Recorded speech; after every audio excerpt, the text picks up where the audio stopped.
Are the Sixers championship contenders? Yesterday was the Photoshop photo of Clay, Luka, and Kyrie, and today is the Embiid, I'm about to say Harden, Paul George, and Tyrese Maxey. Yesterday I did a live stream talking about all the free agency moves that had happened so far. So if you didn't watch that, go watch it on YT, because if you know, I can't say the full name on here, or you know. But now I'm going to do an in-depth analysis of Paul George going to the 76ers. And this is, again, like I said in the live stream, not shocking to me at all. Klay Thompson, I was shocked. Completely shocked. I could not believe it. Like, crazy. Paul George was not shocked for multiple reasons. One, it had been reported many times that Paul George wanted the 4-year max. The Clippers were set on 3 years. It became clear that the Clippers weren't going to give him the 4th year. And when reports came out that the Warriors were willing to give him the 4-year max, and then the deal fell through allegedly because the Clippers didn't want to take the financial burden, because of the new CBA that they were taking back with the salaries that they would have been traded, so whatever. And then we knew the Sixers had a ton of cap room, and we know that they want to win with Embiid. So I knew they would offer him the 4-year max. It was not a surprise. On top of that, when they signed Harden to the 2-year, $70 million deal, I knew there was no way Paul George was staying because the Clippers were already talking about financial complications. There's no way you're paying Harden $35 million, which is a big bag, and then you're keeping Paul George, but somehow there's financial complications. I'm not blaming them. I'm just saying, logically, there was no way once that Harden deal was done. To me, it signaled that he was gone. So now we have Paul George on the Sixers. And listen, health is the concern. Every year, we hope that Joel Embiid is healthy and then something happens. And obviously injuries are not his fault.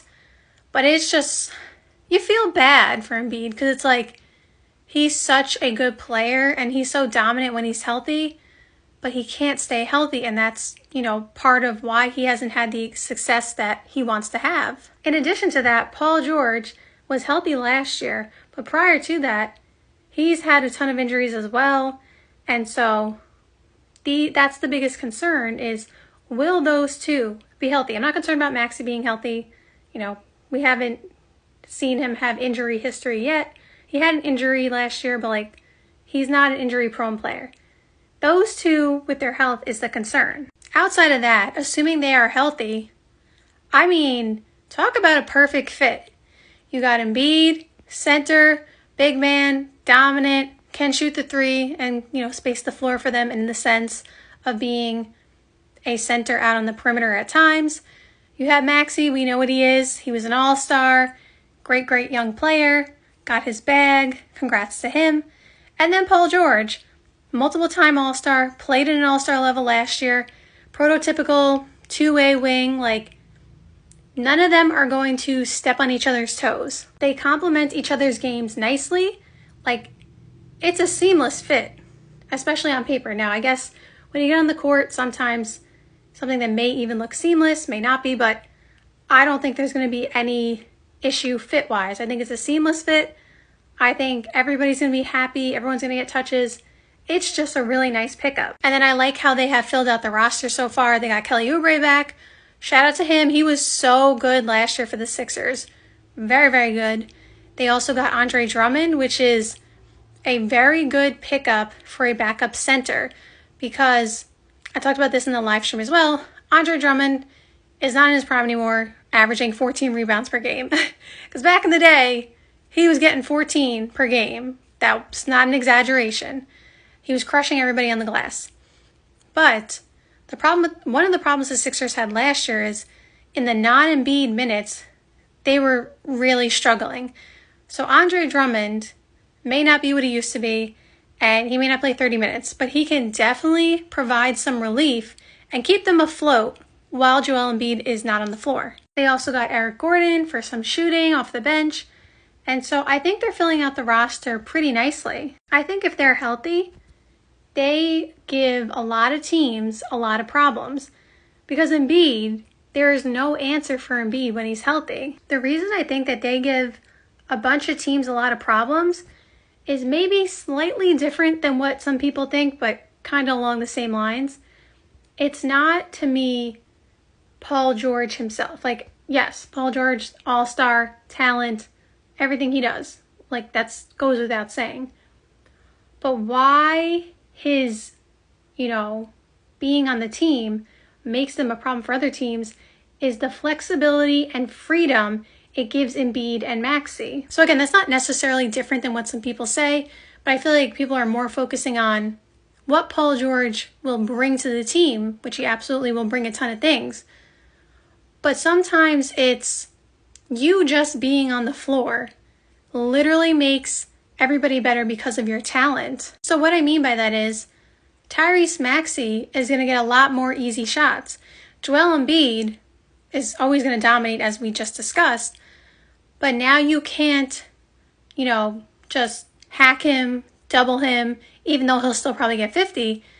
But now if you hack him and double him, he'll just kick it out to Paul George, who will hit the three. And that's the difference between this year and maybe last year. Paul George can create his own shot, so they won't be struggling with a player who needs someone to create a shot for them. Because Joel Embiid is obviously, he can pass, but he's a pretty good passer. He had a ton of games where he's gotten 8+ assists. But that's not what you want him to be doing. You want him to dominate in the paint and do all the things that he does defensively. And then Maxey he can pass as well, but he is a score-first guard. So when you have those two type of players where you don't really want them being like a Chris Paul necessarily, because that's not what they're best at, you want to add somebody on the wing who can do their own thing themselves. And sometimes with wing players, they can't create their own shot. Nowadays, that's not the case that often because everybody has so much talent now. But Paul George can do it for himself. So they're not going to have that issue where, let's say Joel Embiid is getting double teamed and Maxey got double teamed for some reason. Paul George is not going to be stuck. He'll create his own shot. It'll be easy for him. I mean, it's kind of how, ironically, Paul George was on the Clippers. Every year, there were people saying the Clippers are championship contenders because look at that roster. It makes sense why you would say that. And then there was always a group of people after, the first year or two where they saw, injuries were piling up, stuff like that they were just no, they're not, because they're not going to be healthy. We don't believe in them. So I feel like with the Sixers, that's kind of how they're going to be viewed. There's going to be a group of people who are look at this team. They are obviously championship contenders because of their talent, the fit, all that stuff.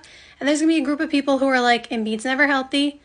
Paul George has injury history, and we don't think that they're going to be healthy. And so it's going to be a 50-50, based on what people think. I think, if healthy, there's no reason why they can't go to the Eastern Conference Finals. There's no reason why they can't go to the NBA Finals. It's just, will they be healthy? That's the question. I think this was absolutely the correct move, though, by the Sixers. I think it was a perfect move because Paul George was probably one of the best available free agents, and they got him. And whether or not you think Paul George deserved the 4-year max, because when it's over, he will be 38, so I get it. Nobody really plays at that level except for LeBron, at 38, 39. But Paul George played like that last year. It's not like he was playing bad. He played like an all-star, so he technically did earn that money.